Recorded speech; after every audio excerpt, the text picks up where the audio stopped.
Welcome to the pantry, everyone. We're going to go around. I'm going to show you guys what we have going on for projects this week and see if there's anything that interests you so you'll know what videos to expect. We are starting our garden. So I've got some seeds that we're going to be starting together, and we are going to be talking about seed organization. And I hope you guys are in for that. We are getting back into sourdough. I see you guys favoriting some of my sourdough videos, so we are getting back into it. I have reconstituted my dehydrated sourdough, and that's what we started this new starter with, so it's technically my old starter.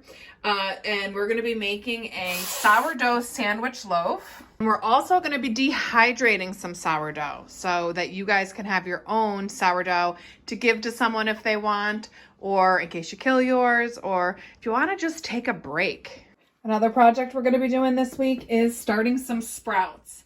Now, I know we're sprouting seeds for the garden, but this is a different kind of sprouts. These are the ones you actually eat. Another project is getting the freeze dryer going because I have some low waste projects because I don't want that fruit going bad. I don't know if you've heard, but the Aga's back working, so cooking videos are coming. And we're going to be infusing some oils. I miss summer. And I'm waiting for my tea.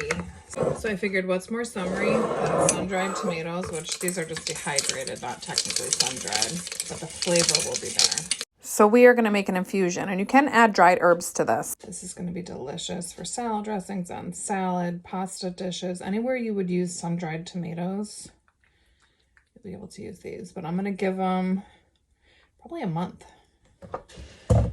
to infuse their flavor into this oil. These are both going to go back in a cool, dark area, and they're going to infuse, and these are going to just remain dehydrated. So pretty. So let me know if you guys have any questions about any of the things I just went over. We will see you guys this week for some of these videos. I hope that you are enjoying our daily farm vlog series. Every single day this month, and I'm going to see how much I can push it into March because I've got a lot of Homestead stuff coming up. Let me know if you guys have any questions for our Pantry Chat series this week too, anything about preserving food. We will see you guys on the next one, and that's tomorrow.